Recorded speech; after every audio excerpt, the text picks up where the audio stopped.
A while back, there was a hunter build that dominated the speedrunning scene, shredding champions in seconds and offering incredible survivability with Assassin's Cowl, Lethal Current, and Combination Blow. But after a couple of nerfs to the 1-2 punch shotgun perk, it became tough to use in Grandmaster Nightfalls. But now with the Prismatic hunter build I'm about to show you, this build is back and even stronger than it was before, ready to tackle any GM with ease, even when you are 40 light levels under. But before we dive into that, I just want to quickly say, if you enjoyed this video, consider sticking around for more by subscribing. It's completely free and you can always change your mind later. And with that said, it's time to get into the build, starting off with the subclass. For my super, I am going the Deadfall Tether. I don't deem this super very important for this build, but it does make ad clear easier for when it comes time to use it. To quickly grab targets to bunch them all up so you can just easily pick all of them off is quality of life when it comes to a Grandmaster Nightfall. Don't let anybody tell you that this is not an ad clear super. For our dodge, of course, it will be Gambler's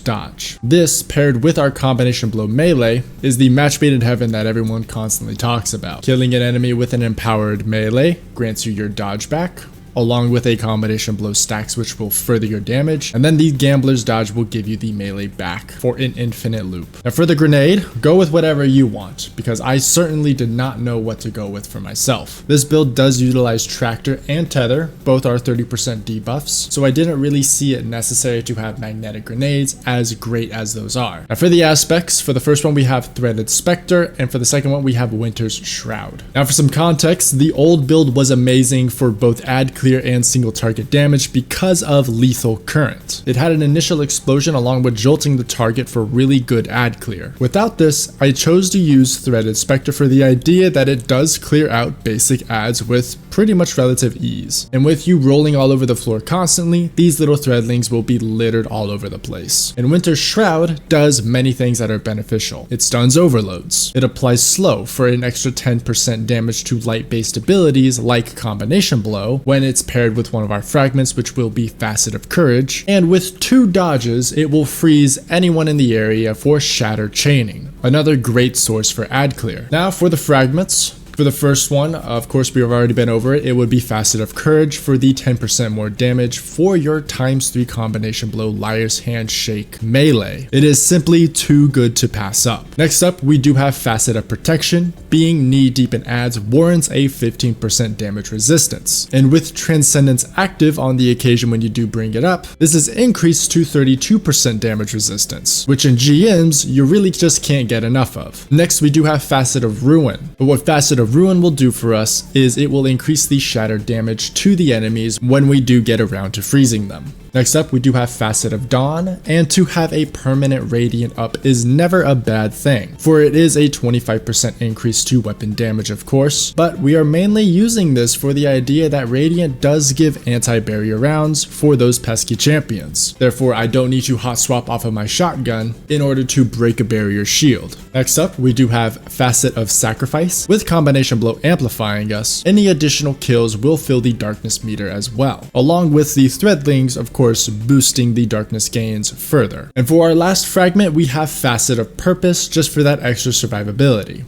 And since we are going with Deadfall Tether, this will give us a Void Overshield every time we pick up an Orb of Power. Now for the exotic, this one's going to come as a little bit of a culture shock to you people, for it's not what every mainstream YouTuber is talking about. The role I would prefer you to go with would be the Spirit of the Assassin and the Spirit of the Liar, and we will talk about why we don't want Caliban's hand on our exotic class piece later in this video, so stick around for that. But the reason we're going with this is for the idea that Assassin's Cowl will supply the invis and Liar's Handshake is a whole 200% increase to your melee damage on top of the Combination Blow stacks. And to further this, we will be utilizing a 1-2 punch shotgun. So that does bring us to our next part, the weapons. I know we just listed the 1-2 punch shotgun, but first we are going to go over the primary weapon. This is a wild card slot. You can put whatever you want here, but for those GMs that do have unstoppable champs, I highly recommend a rocket sidearm. The call is perfect for this. You could also just put the 1-2 punch shotgun in the kinetic slot if you'd like, but I have a better weapon for you and I'm about to show it to you. It is of course the legendary Without Remorse. This weapon has been my go-to 1-2 punch choice ever since it came out. Lightweight frames are just amazing when it comes to handling. Their damage is actually competitive still, and they feel so good.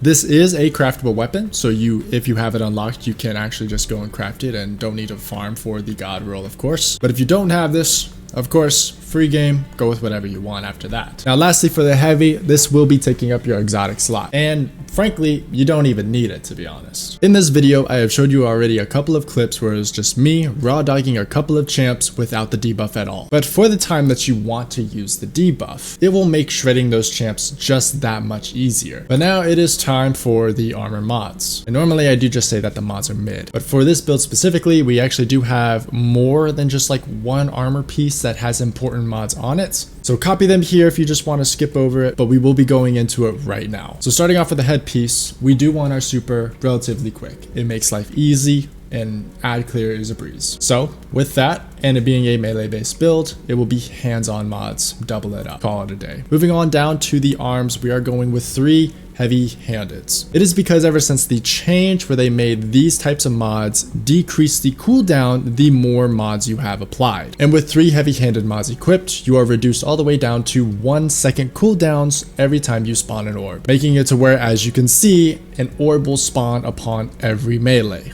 And this is great for survivability in multiple ways. One of them is actually faceted purpose, giving us a void overshield. On the chest piece, resist mods, call it a day, not important. Now for the legs, this is to up your survivability. Is it needed? Not really. Your combination blow does heal you, and every time you pick up an orb, you do gain a void overshield. But if you just want that extra survivability, I love to stack better already with recuperation. The way it works is that it will kickstart your health with recuperation upon picking up an orb, and better already will top your health off if you were not taking damage. And since that pretty much does just wrap up your entire health bar, the third one I just went to the grenade. Why not? This mod, switch it out for whatever you'd like. If you want to make it a surge mod for one of your weapons, it would be solar for me because I'm going with the without remorse, but I don't really recommend that.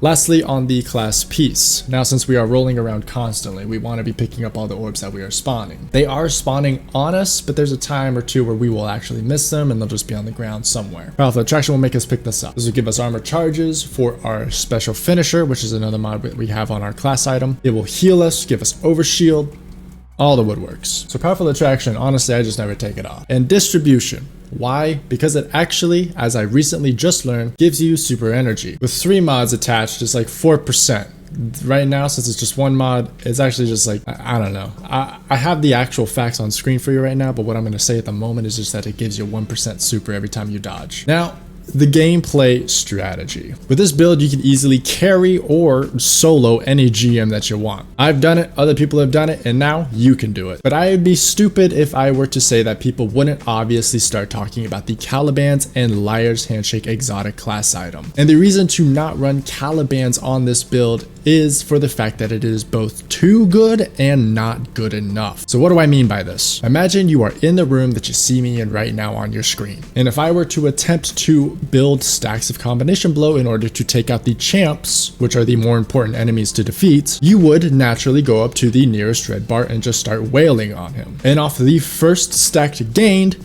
everyone blows up and you are left with only the champs left, and maybe a couple of really beefy yellow bars. Beefy enough to have survived the initial ignition, of course, but you have only 1 combination blow stacked to your name, you have very limited invisibility left, and only close range weapons in your inventory. This is the reason why you should not be looking for the god roll class item for this specific build. For those that are stickler on it, all I have to say is give this one a try and you will actually love it more than you know. Now, I hope you guys have enjoyed this video, and if you have, consider sticking around. We just reached our 10K milestone, and we are on our way to 11K as we speak. I would absolutely love to have you a part of it all. I'll be tuning out here, so take care and peace.